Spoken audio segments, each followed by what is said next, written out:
Always have an attitude? Why is he always angry? Like, Yeah, what's he was wrong with always him? depressed, angry at the world, hated his life, hated Richard I mean, Reeves. I get it. You're a rock, but you know what's the plus side to that? You're always hard.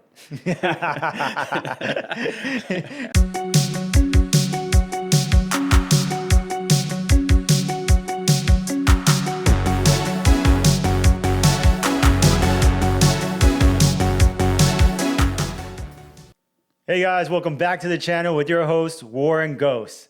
And today we'll be covering the very exciting Fantastic Four non-spoiler review. Just a quick little tidbit for you guys right before you get into the movies. Give you guys some of great expectations that we've had and great experience that we had watching the film this past day. Movie was interesting. The portrayal online uh, didn't seem as excited as the movie was actually going to be.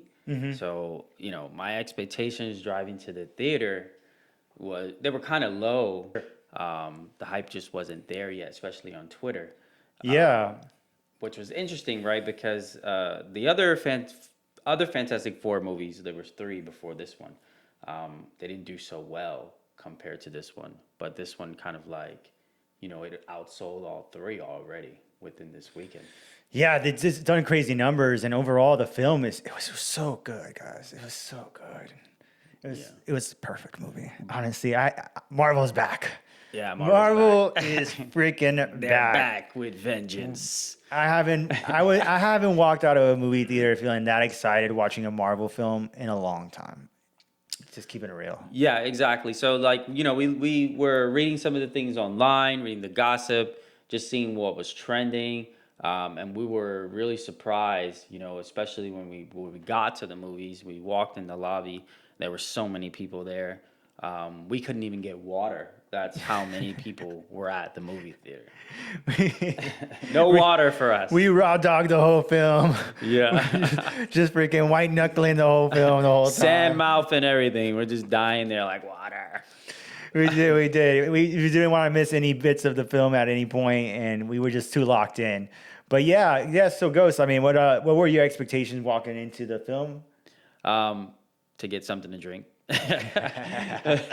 No, but Besides, seriously, no, they were pretty low. I didn't really have too much expectation for this movie. I feel like Marvel's kind of not been Marvel for quite some time, Right. So I wasn't sure of how the movie would really turn out. So until the intro scene hit, when the intro scene, started. And many of you are going to experience this as you go to the theater this weekend and get ready to see this movie. When that intro, wow, phenomenal. They did one of the best. They did such a good job at painting the direction of the movie and going through the backstory. Yeah, that was one of the biggest things I had. And, we're going to give a full review too with spoilers following this. This is just for everyone to go in. And we're going to really get nitty gritty on that review. But man, they just did such a good job framing the characters, framing their backstories in a nice, open, approachable way.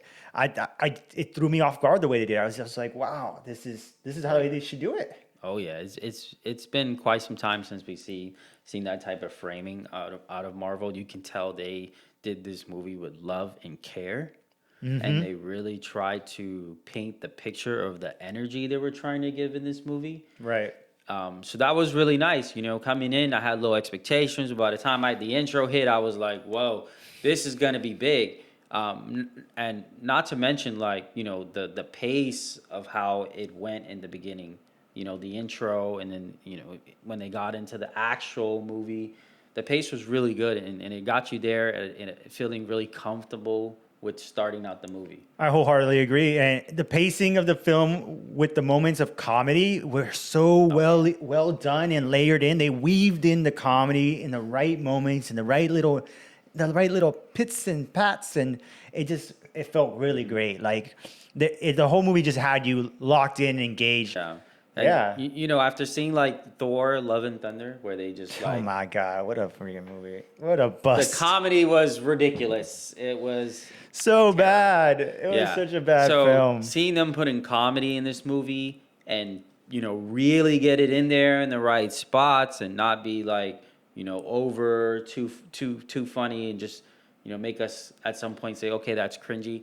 None of that happened. It was really good. I'll be fair. There was some cringy moments, but it's Disney. They're gonna have Well, some. we'll talk about it in the next movie. I'm sorry, the next show. Yeah, we'll get into that, but there was some cringy moments. But yeah, like the whole movie just had me heavily invested from the moment it started to the moment it ended.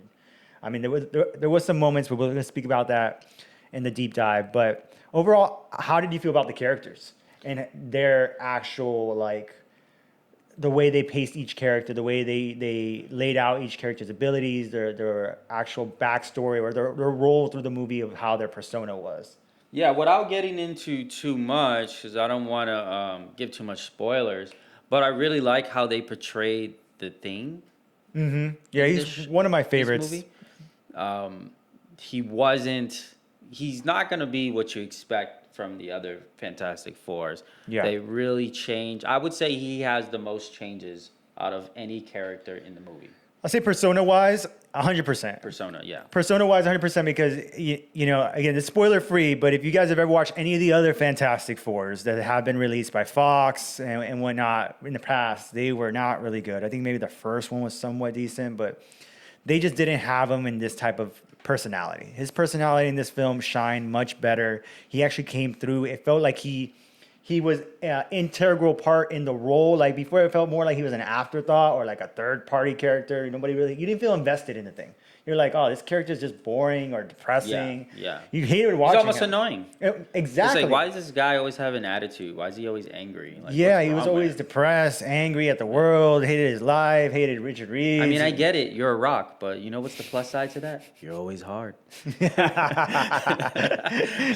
Can't beat that. I'm just saying, like you gotta think on the bright side. Always ready, locked in, lock and loaded. Yeah, exactly. So, as well, I really like Reed. It's Mr. Fantastic, yeah. Yeah, Or Pedro. Pedro's Mr. Fantastic, rather. I'm sorry, guys. We can't get rid of Pedro. He's probably here to stay. Like this performance, Dude, fantastic. so I've been thinking there really hasn't been a monumental actor, superstar, Latino since Antonio Banderas.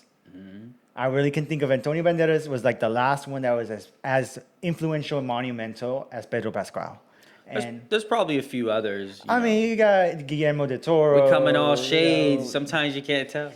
I'm just saying, if I could think of like a big actor that's Latin, that's big has been Yes. as Pedro's been climbing his ranks right now, it's probably Antonio Banderas, and he did phenomenal in this role. He did a great job as Mr. Fantastic. The whole film, like, it was just great. It was wonderful. I absolutely loved him in this role. He really took this role and made it his own. I felt comfortable with him in this role. I felt like they chose the right guy. Yeah, I believed that he was Mr. Fantastic or Richard Reed. He actually felt like the smartest man in the world, and he had those moments where reflection where he had anxiety and he had to pace through and pressure. Overthinking. Overthinking. He was just overthinking. Or even the logical moments that would have for someone that's as intelligent. You could think of someone that's that brilliant.